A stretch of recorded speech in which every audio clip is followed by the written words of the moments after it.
Assalamualaikum warahmatullahi wabarakatuh.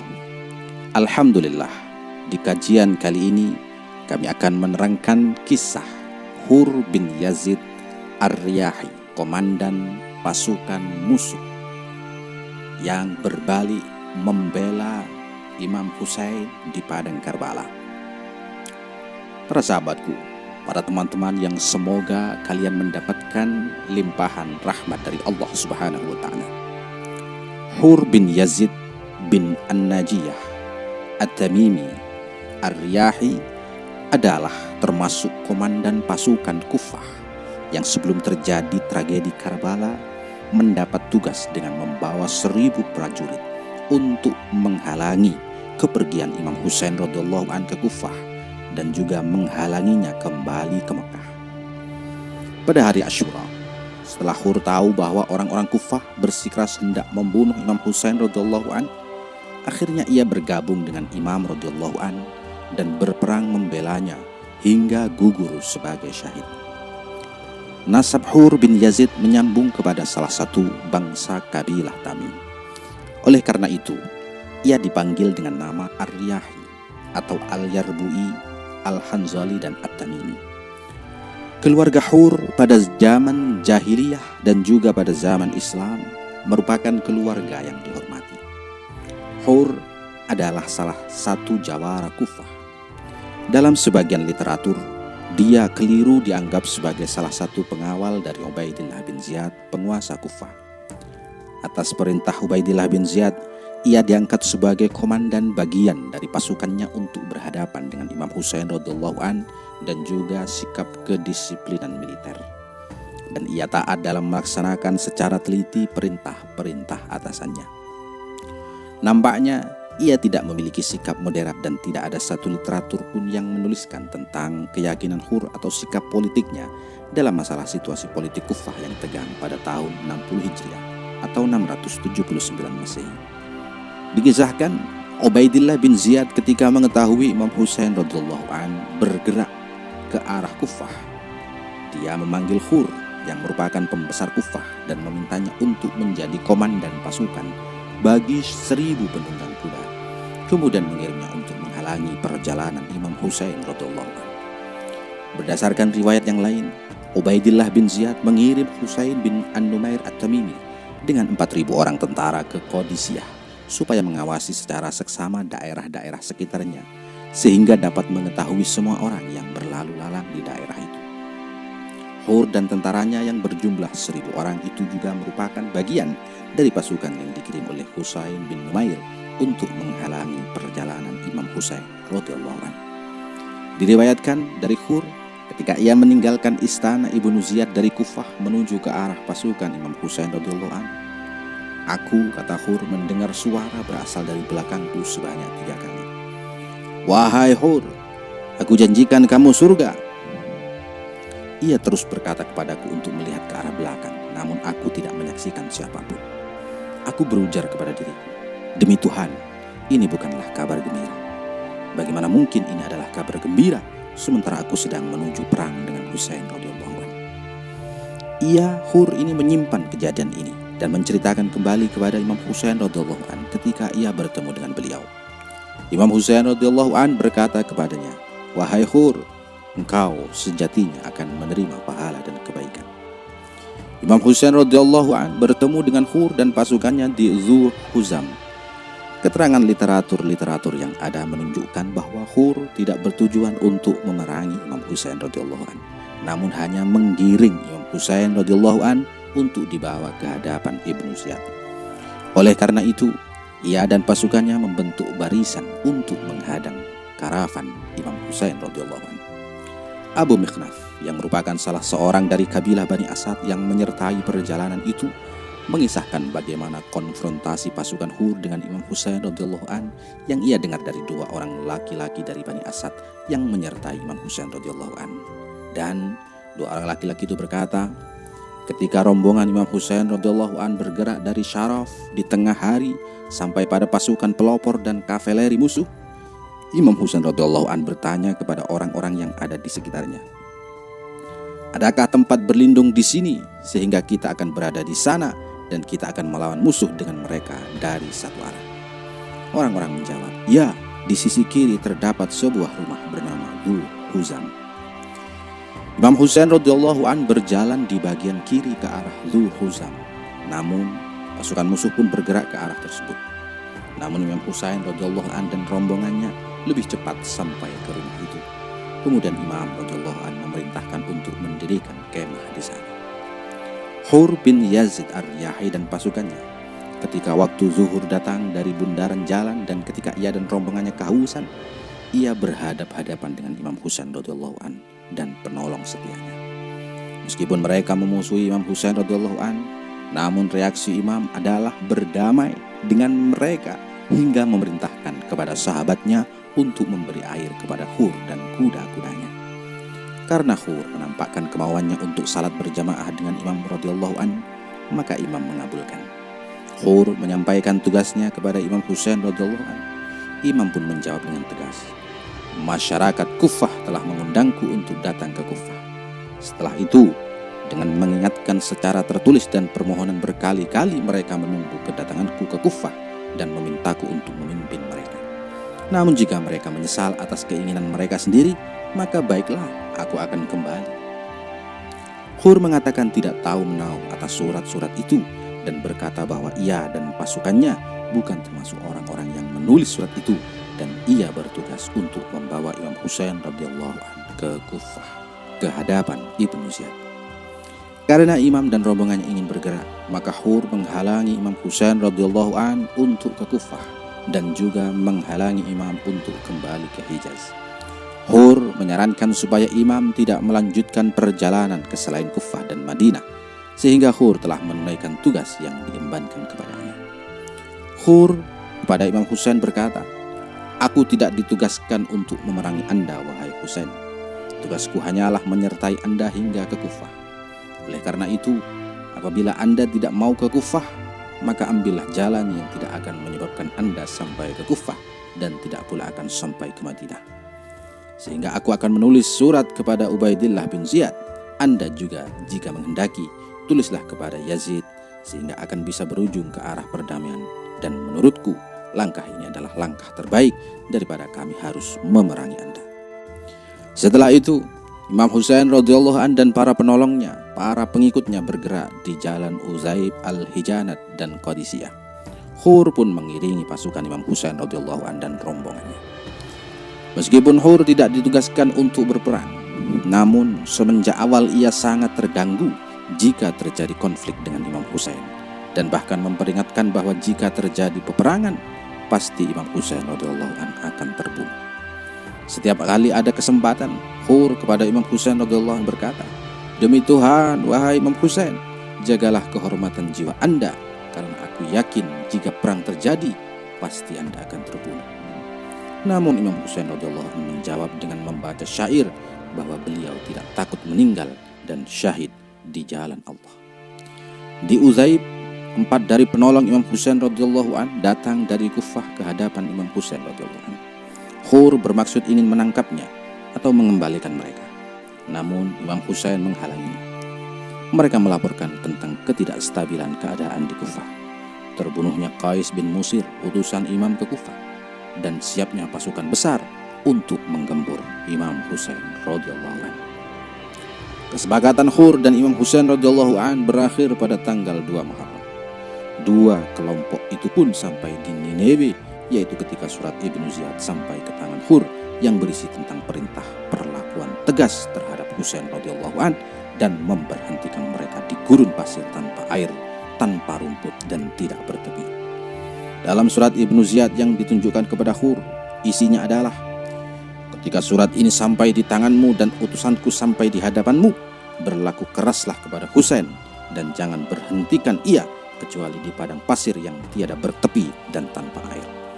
Aku telah memerintahkan kepada utusanku supaya tidak terpisah darimu, sehingga ia akan melaporkan bahwa instruksiku telah kau jalankan. Wassalam. Hur pun datang mendekati Imam Husain radhiyallahu anhu dan membacakan surat Ibnu Ziyad kepada beliau. Imam Husain pun berkata, biarkan aku berhenti di Nineveh atau Qadiriyah.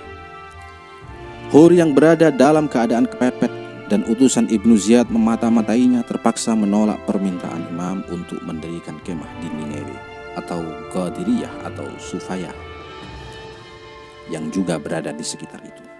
Akhirnya imam pun terpaksa mendirikan tenda di Karbala. Berdasarkan beberapa riwayat, di dekat desa Aqar yang berada di dekat sungai Yufrat. Kemudian Zuhair bin Qain berkata kepada Imam Husain, "Aku bersumpah demi Tuhan, aku melihat setelah ini pekerjaan akan lebih sulit bagi kami, wahai putra Rasulullah SAW. Sekarang perang dengan kelompok ini, kelompok Hur dan para pasukannya, lebih mudah bagi kami daripada perang dengan mereka pada kesempatan yang akan datang. Aku bersumpah demi jiwaku bahwa setelah ini akan datang orang-orang yang memiliki kemampuan yang luar biasa sehingga kita tidak mampu berperang melawan mereka." Imam Husain pun berkata, "Kau benar wahai Zuhair, tapi aku tidak akan memulai peperangan." Imam Husain radhiyallahu an bergerak bersama dengan Hur hingga sampai di Karbala. Hur dan pasukannya berdiri di depan pasukan Imam Husain radhiyallahu an dan mencegah mereka untuk melanjutkan perjalanannya. Hur pun berkata, "Berhentilah di sini, karena di sini dekat dengan sungai Yufrat." Imam bertanya, "Apakah nama tempat ini?" Mereka pun menjawab, "Karbala." Imam Husain pun turun dan berhenti di sana. Hur dan pasukannya juga mendirikan tenda di tempat itu. Setelah rombongan Imam Husain radhiyallahu an berada di sana, Hur menulis surat kepada Ibnu Ziyad untuk mengabarkan bahwa Imam Husain radhiyallahu an berada di Karbala. Meskipun Hur bertindak tegas terhadap Imam Husain radhiyallahu an, namun ia tetap menghormati Imam Husain. Bahkan sekali waktu ia menyinggung kedudukan tinggi dan kesucian Sayyidah Fatimah Az-Zahra radhiyallahu anha. Pada hari Asyura, Umar bin Sa'ad mengatur pasukannya dan menentukan komandan pada setiap bagian. Ia mengangkat Hur bin Yazid Ar-Riyahi sebagai komandan Bani Tamim dan Bani Hamdan. Dengan begitu, pasukan Umar bin Sa'ad siap bertempur melawan pasukan Imam Husain radhiyallahu anhu. Ketika Hur bin Yazid melihat bahwa orang-orang Kufah telah bertekad bulat untuk memerangi Imam Husain radhiyallahu anhu, ia menemui Umar bin Sa'ad dan berkata kepadanya, "Apakah kau akan melawan Imam Husain radhiyallahu anhu?" Umar pun menjawab, "Iya, aku bersumpah, aku akan berperang, paling tidak hingga kepalanya terpenggal dan tangannya terputus." Hur pun berkata, "Memangnya usulan Imam Husain tidak membahagiakanmu?" Ibnu Sa'ad bin Abi Waqqas menjawab, "Apabila aku yang mengambil keputusan, aku menerimanya. Namun amirmu, pemimpinmu Ubaidillah bin Ziyad tidak menerima hal itu." Kemudian Hur meninggalkan Umar bin Sa'ad bin Abi Waqqas dan berdiri di sudut pasukannya dan secara pelan-pelan mendekati pasukan Imam Husain radhiyallahu anhu. Muhajir bin Aus, salah seorang tentara Umar bin Sa'ad, kepada Hur berkata, "Apakah Anda hendak menyerangnya?" Hur tidak memberi jawaban. Badannya bergemetar. Muhajir yang menyaksikan keadaan Hur demikian ragu akan hal itu dan berkata kepada Hur, "Demi Allah, aku belum pernah sekalipun melihatmu dalam keadaan seperti ini ketika berperang."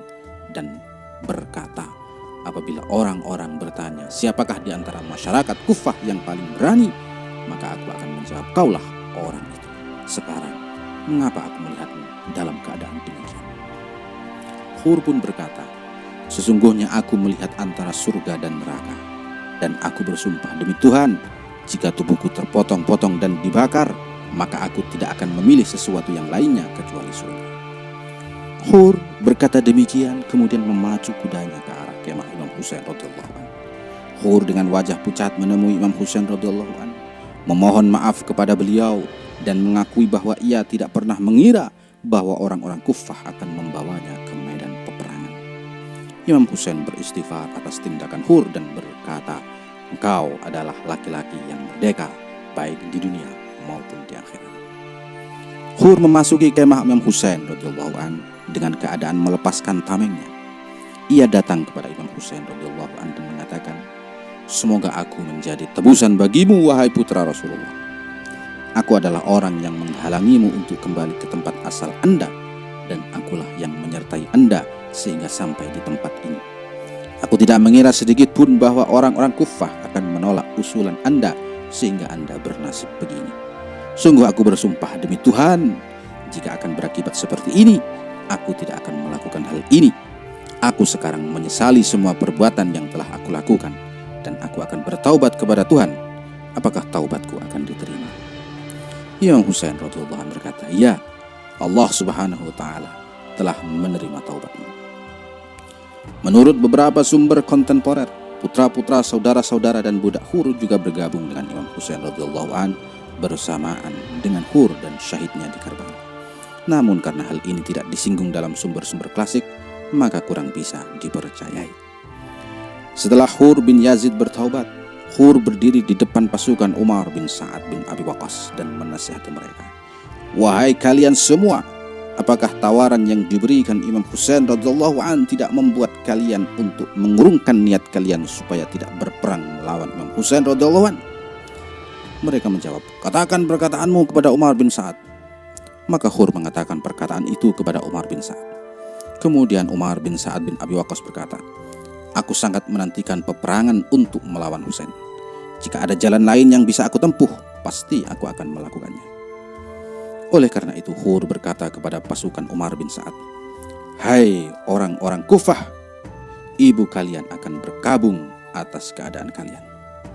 Apakah orang ini yang dimaksud Umar bin Sa'ad pantas kalian undang dan berkata, aku akan menolong kalian dalam memerangi musuh? Namun sekarang ia datang ke tengah-tengah kalian dan menolak untuk menolongnya. Dan di hadapan imam kalian membentuk barisan untuk membunuh. Kalian telah mengambil jiwanya. Jalan untuk bernafas telah kalian tutup. Kalian telah mengepungnya dari segala penjuru. Kalian telah mencegahnya untuk menjelajahi bumi Allah yang luas ini. Kalian memperlakukan mereka seperti tawanan yang tidak bisa melakukan tindakan untuk keuntungan mereka dan tidak pula bisa menjauhkan bahaya dari mereka. Air Yufrat kau berikan kepada kaum Yahudi, orang-orang Kristen dan Majusi, bahkan babi-babi hitamnya dan anjing berendam di sana. Namun kalian menghalangi Husain radhiyallahu an, anak-anak, kaum wanita dan keluarga dari meminum sungai Yufrat, sehingga keadaan mereka menjadi lemah karena kehausan. Alangkah buruknya kalian memperlakukan anak-anak Muhammad SAW. Allah Subhanahu wa taala tidak akan menghilangkan dahaga kalian pada hari ketika kau kehausan, hari mahsyar nanti. Ketika itu, maka melesatlah sebuah anak panah dari arah Umar bin Sa'ad mengenai Hur. Dengan melihat kejadian ini, Hur melihat ke belakang dan berdiri di depan Imam Husain. Zaman taubatnya Hur bin Yazid ini hingga kesyahidannya tidaklah lama. Berdasarkan riwayat, karena Hur adalah orang yang pertama kali menghampiri Imam Husain radhiyallahu an, maka ia meminta izin dari Imam Husain radhiyallahu an untuk menjadi orang pertama yang melawan musuh, dan akhirnya ia gugur sebagai syahid. Hur segera setelah bergabung dengan pasukan Imam Husain radhiyallahu an langsung menuju ke medan perang. Dan setelah berdialog untuk kedua kalinya dengan Umar bin Sa'ad dan penjelasannya tentang tidak terpujinya kelakuan orang-orang Kufah, akhirnya berperang dengan mereka. Akhirnya setelah beberapa kali ia berperang, ia pun gugur sebagai syahid. Ia berperang dengan berani, meskipun kudanya telah luka dan dari telinga dan dahinya telah mengeluarkan darah. Ia berperang dengan sangat berani dan berjuang mati-matian menghadapi musuh hingga kira-kira 40 musuh menghabisi nyawa Hur. Pasukan jalan kaki tentara Ibnu Sa'ad langsung menyerang Hur hingga ia menemui ajalnya. Dikatakan bahwa ada 2 orang yang juga gugur sebagai syahid dalam kesyahidan Hur. Satunya adalah Ayyub bin Musarrah dan yang lainnya adalah seorang laki-laki penunggang kuda dari Kufah. Namun sebagian sumber yang lainnya menukil bahwa Hur bin Yazid Ar-Riyahi dan Zuhair bin Qain setelah syahadah Habib Muzahir sebelum zuhur Asyura, keduanya pergi ke medan peperangan dan menyerang pihak musuh. Hur dan Zuhair bin Qain dalam peperangan saling bahu-membahu antara yang satu dengan yang lainnya, dan setiap kali salah satu di antara 2 orang itu terkepung, yang lainnya menolongnya. Keduanya melanjutkan peperangan hingga Hur merekuk cawan kesyahidannya dan Zuhair kembali ke kemah. Sahabat Imam Husain radhiyallahu an membawa jenazah Hur. Imam Husain radhiyallahu an duduk di samping jenazah Hur sambil membersihkan darah yang ada di wajah Hur. Dia kemudian berkata, "Wahai Hur, engkau merdeka sebagaimana nama yang diberikan ibumu untukmu. Engkau merdeka di dunia dan di akhirat." Imam Husain radhiyallahu an menutup kepala Hur dengan kain. Menurut satu penukilan, kabilah Hur, Bani Tamim, menghalangi kepala Hur bin Yazid Ar-Riyahi terpisah dari badannya. Namun menurut pendapat lain, Kepala Hur bin Yazid bersama kepala-kepala sebagian syuhada yang lain dimakamkan di tempat Zairah, kepala para syuhada di pemakaman Babus Shagir, kota Damaskus. Demikianlah, semoga bermanfaat. Wassalamualaikum warahmatullahi wabarakatuh.